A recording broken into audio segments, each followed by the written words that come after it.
Assalamualaikum warahmatullahi wabarakatuh. Sobat RH sekalian, jumpa lagi kita di channel yang keren ini.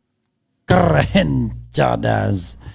Ya sobat semuanya, ini ada berita yang menarik ya. Sebelum kita melihat dan membacakan atau menyimak berita-berita lainnya. Ini sedang berlangsung PSI deklarasi Prabowo Gibran di Jakarta Theater ya. Jokowi kumpulkan para relawannya di istana malam ini. Oke, coba kita bacakan sobat era sekalian. Ini ya. Bukan cuma keluarga Jokowi.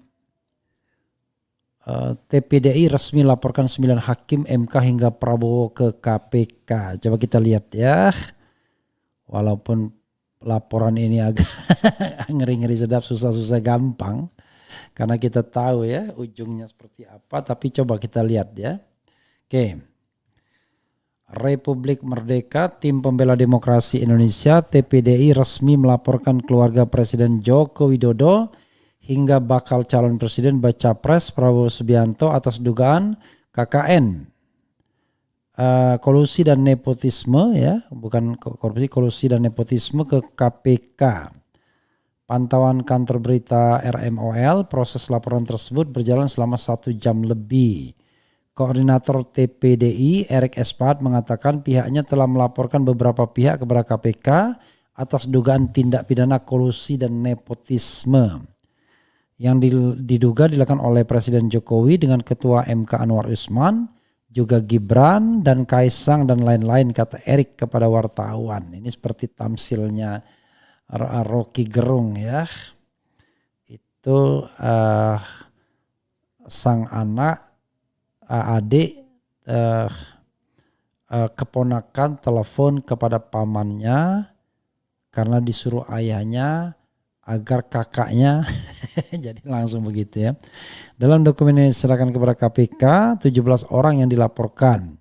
Mereka adalah Presiden Jokowi 1 ya, Ketua MK 2, Bacawa Pres Gibran 3, kemudian Kaisang 4, kemudian Mensesnek Pratik 05, Ketum Gerindra Prabowo Subianto juga baca pres 6, kemudian prinsipal pemohon perkara uji materi Sakib Biru RA dan kuasa hukumnya Arif Suhadi, hakim konstitusi. Tadi kan sudah Anwar Usmannya. Saldi Isra, Arif Hidayat, Soehartoyo, Guntur Hamzah, Manahan Sitompul, Daniel Yusmik, Wahiduddin Adams, Eni Nurbaningsi, serta panitra pengganti Imade Gede Widya Tanaya. Oke ya, 8817. Adapun dasar hukum yang digunakan dalam laporan itu, kata Erik, yaitu ayat 1 dan 3 Undang-Undang 1944, Undang-Undang apa? Undang-Undang 1945 maksudnya ya.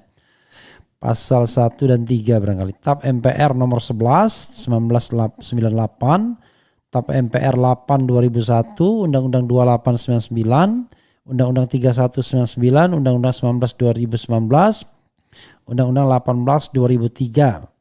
Kemudian Peraturan Pemerintah 43 dan Peraturan Pemerintah 68 1999. Laporan ini, kata Erik, berkaitan dengan putusan MK terhadap permohonan uji materi pasal 169 huruf Q Undang-Undang 7 2017 tentang pemilu. Dalam putusan tersebut MK memberikan peluang untuk Gibran menjadi capres-cawapres. Erik membeberkan dugaan kolusi dan nepotisme yang dilaporkan ke KPK.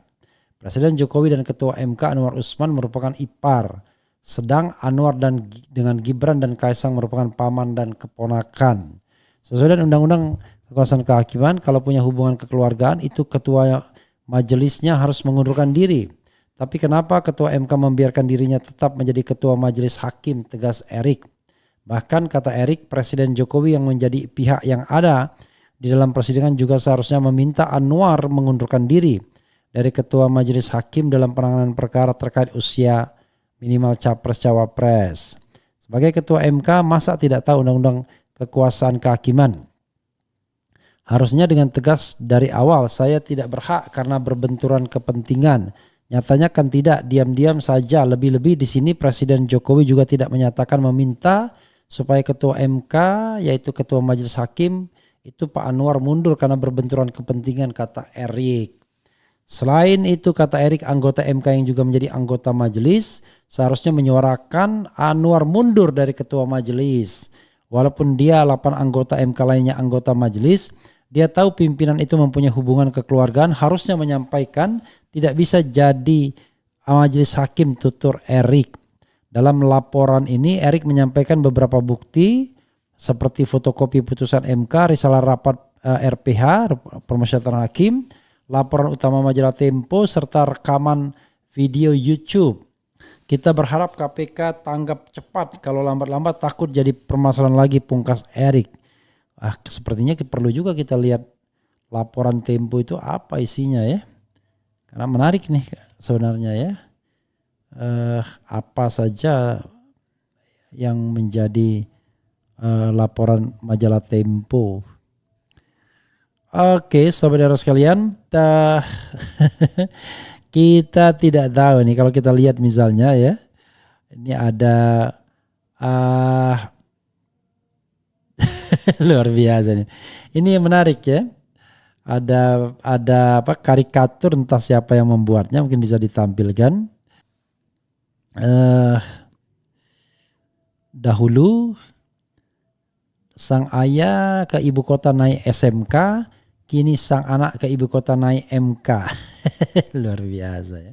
Bisa lihat nih karikatur-karikatur yang kreatif seperti ini ya. Tentu tidak boleh dilarang karena ini bagian dari kritik masyarakat, hak masyarakat untuk menyampaikan pendapat baik secara lisan maupun tulisan dengan secara satir. It's okay ya. Coba misalnya saudara sekalian kita lihat apa sih isi majalah Tempo itu. Biasanya dia punya investigasi luar biasa. Sayang sekali sobat era sekalian, kalau kita tidak bacakan ya soal apa yang tertulis, di mana tadi nanya. Apakah kemudian kita bisa bisa mengandalkan mereka untuk menyelidiki masalah ini? Nah itu juga patut kita ragukan, tapi it's okay. Coba-coba ya.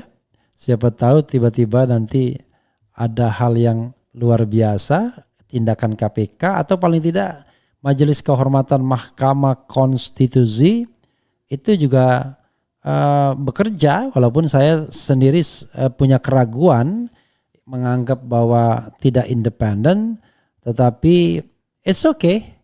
Coba kita biarkan ya mereka bekerja dan kemudian kita lihat nanti hasilnya apakah begitu ya. Ini koalisi rasa Jokowi majalah Tempo ya. Jadi ada mereka buat begitu, bisa ditampilkan juga. Jadi koalisi ini ya rasa Jokowi. Kalau Presiden Jokowi mengatakan dia tidak ikut-ikutan, wah kebangetan ya. Justru dia the main actor ya. Dia merupakan aktor utama. Kalau dibilang nggak ikut-ikutan rasanya enggak lah. Malah kita anggap dia aktor utama yang menentukan arah dari koalisi partai, sehingga 7 ketua umum partai itu ya jadi kelihatan nggak pandai. Itu saja sahabat sekalian. Wassalamualaikum warahmatullahi wabarakatuh. Ciao.